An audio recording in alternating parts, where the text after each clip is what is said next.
Good day, YouTube viewers. Jeff here with you. It is great to be back with you here at the JBSN Sports Cards and Autographs YouTube channel once again. Thank you for stopping by on your YouTube journey. If you're brand new to the channel, I welcome you aboard. Appreciate the opportunity. And if you're returning back to the channel once again, I appreciate you returning.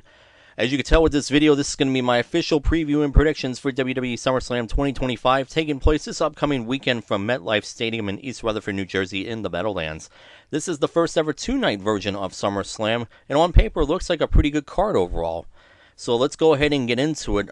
And before we actually do that, I did want to take a moment to acknowledge the passing of Terry Bollea, aka Hulk Hogan, this past week. At the age of 71, passed away from what appears to be a cardiac arrest in his home in Florida. My thoughts and prayers do go out to his family and friends. Of course, we've all been seeing the tributes on WWE television within the past week, from SmackDown to Raw to NXT.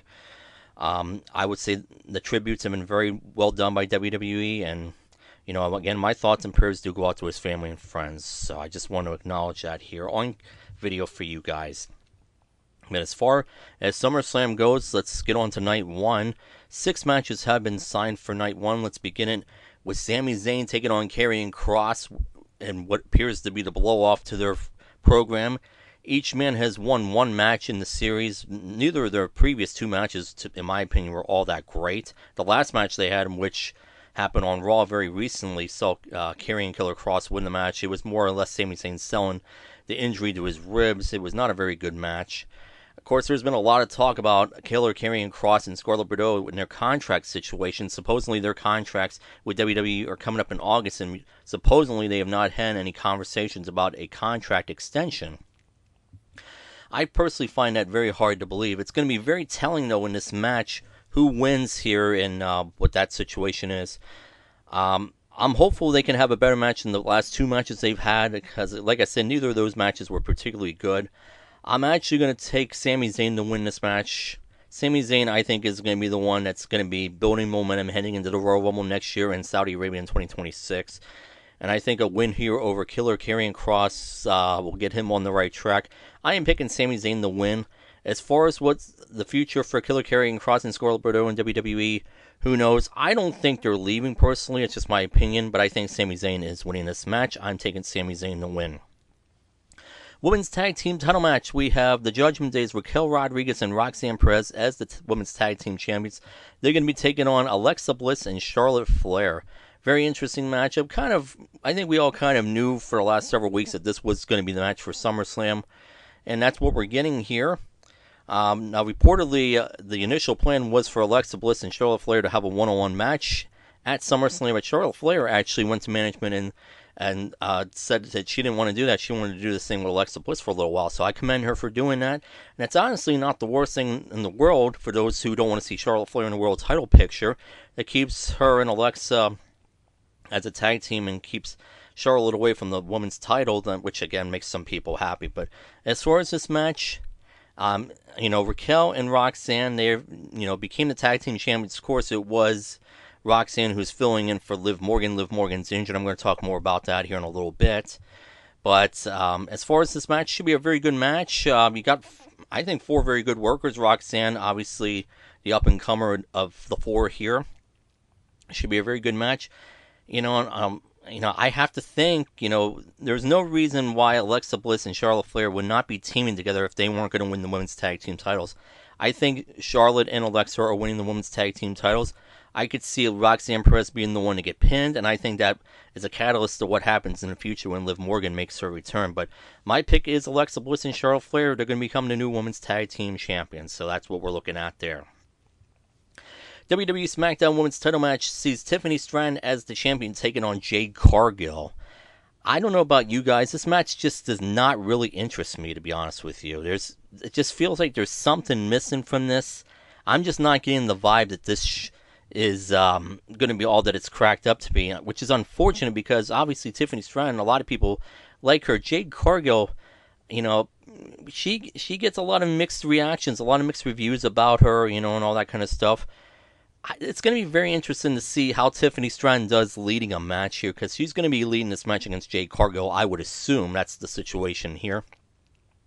But again, I'm just not really feeling it with these two here. Now, I think what is going on here, because I honestly think this was going to be the situation in which Naomi was going to cash in the women's Money in the Bank contract. I believe this would have been the spot for that, but obviously she has since cashed it in on the Raw women's side. And pretty much the reason why that happened is because of Liv Morgan getting injured again.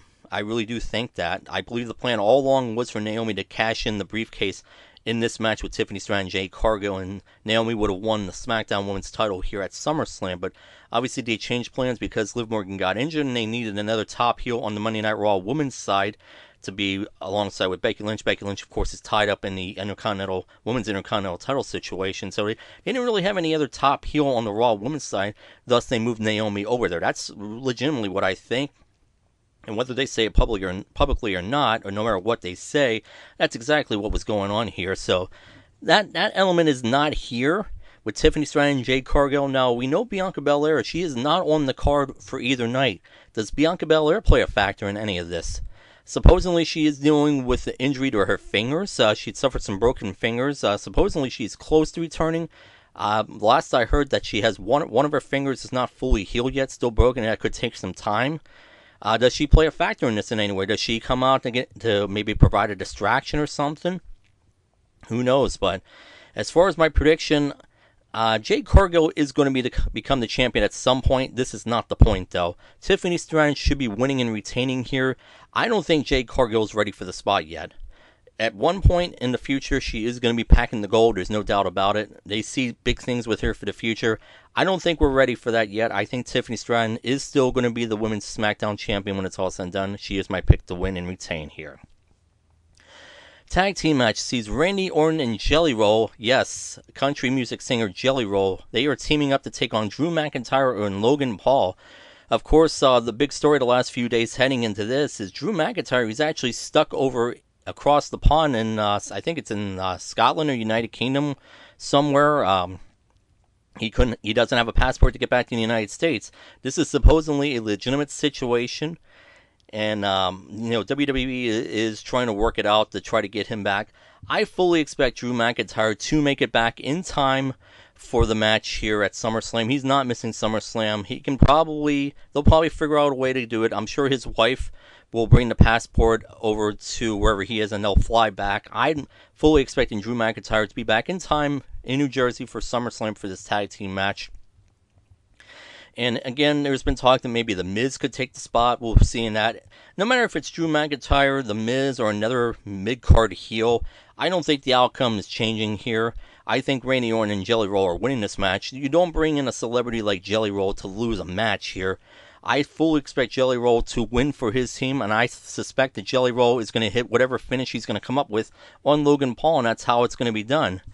And look, this is not really a match I'm looking really forward to. I mean, they're only doing this match for the mainstream publicity, let's just be honest, with Jelly Roll here. They're bringing him in, they want the mainstream attention for this, and that's what they're going to get from this. Jelly Roll and Randy Orton are going to be my pick to win here. And one of the matches, honestly, I'm looking least forward to because my opinion is Randy Orton and Drew McIntyre should be doing bigger things here at SummerSlam than being relegated to the celebrity tag team match. It's just my opinion on that.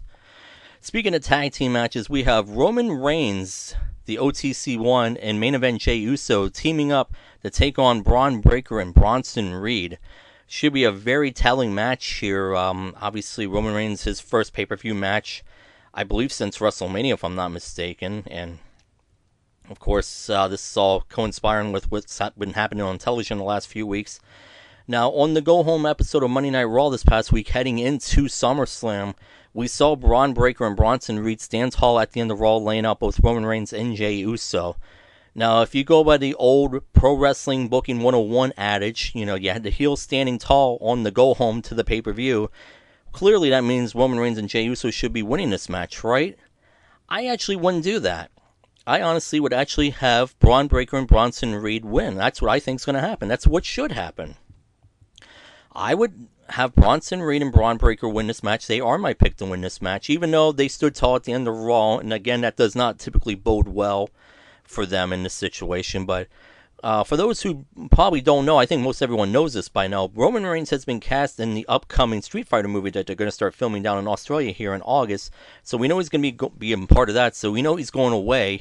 I would have the heels win here. I'd have Braun Breaker and Bronson Reed win, and I think they should do an injury angle to Roman Reigns. Maybe do a stretcher job or do something to really take him out because we know he's going away anyways. And this really gives Braun Breaker and Bronson Reed the quote rub of winning a big match here at SummerSlam, and they're the ones who are going to be staying around, not Roman Reigns. Roman Reigns is going to be going to do this movie anyways. So my pick is Braun Breaker and Bronson Reed. They're going to be my pick to win here, as they should. I don't think Roman Reigns and Jey Uso need this. It's more Braun Breaker and Bronson Reed winning here. And what should be the main event for night one of SummerSlam is for the WWE Raw title here, as Gunther, a.k.a. Walter, is defending that title against CM Punk. A lot of talk going into this one as to what the outcome of this match is going to be and all the speculation, all that. Now, this, again, very interesting situation because of, obviously, with Seth Rollins with the briefcase. Seth Rollins is supposedly dealing with an injury. I think it's a minor injury. I don't think it's as major as they want you to think, because if you really think about it, we have not really heard any new information about Seth Rollins and this injury since he had that guest hosting appearance on the Rich Eisen show a couple of weeks ago, when he talked about getting an MRI in Birmingham, and they were really unable to determine anything because of the swelling and inflammation and all that kind of stuff. We've really not heard anything else since that point, which raises red flags to me. And I know a lot of people are thinking the same thing, and I'm thinking the same thing as well. So with this match with Gunther and CM Punk, we'll probably get a ref bump at some point. CM Punk will probably have the title won. I'm thinking late in the match. I honestly think, they're going to go with what a lot of people are thinking, and I'm thinking the same thing. Seth Rollins comes out to cash in the Money in the Bank contract. He does whatever he's going to do here. He ultimately hits CM Punk with the curb stomp or whatever not, and he pins CM Punk. I think Seth Rollins cashes in late in the match. He pins CM Punk, and we see Seth Rollins end night one of SummerSlam winning the Raw WWE title, and that's how they go off the air on night one. Again, I know a lot of people are thinking that way, but I honestly think that's what they're going for. Now, could they maybe hold off for night two? We'll talk about that. But right now, that's what I'm thinking. I think they end night one with Seth Rollins and the pyro and the celebration with him holding the gold once again. Because remember, it was 10 years ago at SummerSlam when he cashed in the briefcase, and I think he beat, I think it was Roman Reigns at the time to win the title back then. So that's what I'm thinking here. I think we see night one end with Seth Rollins holding the gold as SummerSlam night one goes off the air. SummerSlam Night 2, let's talk about this on Sunday. Again, looks to be 6 matches as well. They have not officially announced this match yet for Night 2, but I'm going to assume it is going to be on Night 2. We'll begin with the WWE SmackDown Tag Team title match. It is going to be a TLC match, which, by the way, is the 25th anniversary of the TLC match concept that actually started at SummerSlam 2000, which was a very legendary match in itself. We have the SmackDown teams of the Wyatt Six. They are the champions at this point. They're going to be taking on DIY, the Street Profits, Fraxium, and the Motor City Machine Guns, and Andrade and Rey Fenix. TLC match. You notice there's going to be a spot fest. Who's going to do what with the ladders? So what kind of crazy spots are we going to be seeing in this match? They're going to pull out all the stops, no question about it. And I'm honestly glad for these teams that they're going to get on the card here at SummerSlam. They were left off the card at WrestleMania. They had them. I know they had a TLC match on the SmackDown after WrestleMania, but I'm very glad that they're getting the opportunity here at SummerSlam. Again, it's going to be a spot fest. We're going to see crazy spots being performed by a lot of the guys in this match, but ultimately, I think the Wyatt Six are going to retain here. They just recently won the titles. I don't see any reason why you would be hot-shotting and taking the belts off of them at this time. The Wyatt Six are going to go up the ladder in the end, capture the tag team titles, and they're going to win and retain. They are my pick to win this match and retain the SmackDown tag team titles. Intercontinental title match sees AJ Styles as the challenger taking on the champion Dominic Mysterio. Again, very interesting situation. It should be a good match. I'm honestly not really feeling this match, though. I mean, obviously you got AJ Styles, a great wrestler. Dominic Mysterio still coming into his own, still very young, obviously. I don't know, I'm not really feeling this match. I think it should be fine. I'm not looking for a title change here. I don't think we're getting a title change here. My pick is Dominic Mysterio to beat AJ Styles to retain the Intercontinental title. Again, I don't think the match will be bad. I'm just the hype for it to me is just not really there. I don't know. It just feels like something's off about this, but Dominic Mysterio is my pick to retain. We have a steel cage match for the WWE United States title as Solo Sikoa, as the champion, is going to be taking on Jacob Fatu in a rematch. Of course, Solo Sikoa won the title off of Jacob Fatu not too terribly long ago. That happened over in Saudi Arabia. So we're going to get the rematch here in the steel cage. And of course, the steel cage is supposed to keep everybody out of the ring. Yeah, sure. You know there's going to be interference. I would expect Solo's group from the My Family Tree, I think is what he's calling the group, the Bloodline 2.0, whatever you want to call it. I would expect them to be getting involved here. You know, Jimmy Uso has no match on the show. I would expect Jimmy Uso to be out there. Of course, it is a steel cage match, which means there's no disqualifications. There's anything goes in a steel cage match, so I would definitely expect some interference. With that being said, I don't know. I feel like Solo Sikoa is going to retain here. I mean, obviously, the play would be to put the belt back on Jacob Fatu. I think Jacob Fatu is destined for bigger things. But I just feel like Solo Sikoa somehow is going to win and retain here. You kind of need his group, his faction, the My Family Tree group, Bloodline 2.0, whatever you want to call them. You need to get them over, get them established. Maybe do we get another member of the faction to join, perhaps? We'll have to wait and see. There's been talk about that as well. But I feel like Solo Sikoa is going to win and retain. He is my pick for this match. No disqualification, no countout, last chance match for the Women's Intercontinental title sees Becky Lynch as the champion taking on Lyra Valkyria once again. This is going to be the blow-off. This is their rubber match here to this program. Becky Lynch, of course, as the champion, won the title from Lyra Valkyria a little while back. And, of course, they're going at it one more time.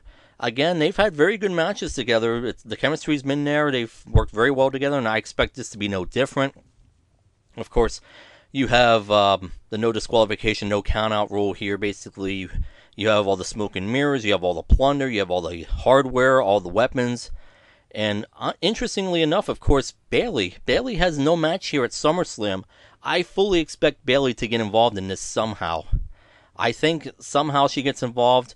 And while there has been talk of Bayley going heel, and I do think a Bayley heel turn is coming down the line, I don't think we get it yet unless they do it post-match. I think Lyra Valkyria, this is Lyra Valkyria's time to get the title back. I think Becky Lynch does the honors for her. And Lyra Valkyria is going to once again be the Women's Intercontinental Champion for the second time. Becky does not need the title at this point. And the idea is to get Lyra Valkyria over into a bigger position. And I think that's what they're going for here. And I fully expect Bayley to get involved. I think she costs Becky the title here. And I think Lyra Valkyria is leaving as the Women's Intercontinental Champion for the second time. She is my pick here. Women's World Title Triple Threat match. This is one of the matches I'm actually looking forward to on either night of SummerSlam. It is a triple threat for the Monday Night Raw Women's title here, as Naomi, as the champion, is going to be taking on Io Shirai, a.k.a. Io Sky, and Rhea Ripley. This should be a fantastic match. Looking very forward to this. You know what Io and Rhea can do. We've seen the chemistry they had. They had a triple threat match at WrestleMania, of course, which was pretty good itself. Now you throw Naomi into the situation. You know what Naomi's capable of. All three of them very capable, very good. I am looking very forward to this. Again, Naomi being the champion. Again, we talked about this earlier here in the predictions. Naomi's only in this situation because Liv Morgan got injured. I think Liv Morgan would have been in this match had she not gotten injured. They needed another top heel on the Raw women's side. That's why they had Naomi switch, instead of cashing in on the SmackDown side, cashed in on the Raw side because they needed the heel on the Raw side. And that's really all there is to it. Thus, why we're getting this match. Again, it should be a very good match. Looking very forward to it.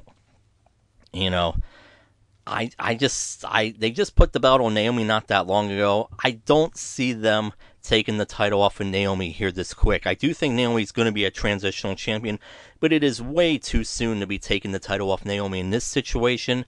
Naomi is going to win this match, and she is going to retain the Raw Women's title. Now, the real question is who is going to take the fall in this match, because if you remember, when Naomi cashed in at Evolution, when Io and Rhea were having their match, Naomi pinned Io, if you remember that. She hit her split-legged moonsault and pinned Io. Something tells me that Rhea Ripley is going to be the one taking the fall this time, because, that's going to drive Rhea Ripley crazy because, again, this is a situation, if you remember back at Evolution, she had the title won from Io, she had the visual pin, but then Naomi came out and ultimately messed everything up. I don't think it would be right to pin Io for the second straight time in a match involving these three. It feels like Rhea Ripley's going to take the fall this time. And Naomi's going to be my pick, and Naomi should be winning and retaining here. No reason to be taking the title off her after she just won the title. To me, hot-shotting in this situation would be a bad idea.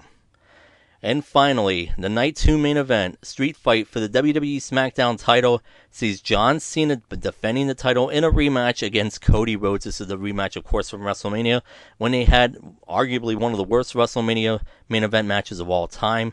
This is, of course, as a street fight. Again, no disqualifications, no countouts. You can camouflage the weaknesses of John Cena. You can hide it with the plunder, the weapons, and all that, the smoke and mirrors, and all that kind of stuff. I mean, this has to be better than what they did at WrestleMania. I have no doubt this will be better than what they did at WrestleMania. Obviously, a lot of talk about, who's going to win this match.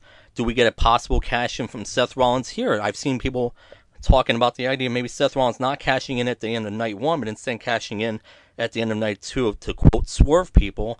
I don't see why you would do that in this situation, as Rollins had said that he's going to do whatever he has to, including taking his last breath to prevent Punk from winning the title.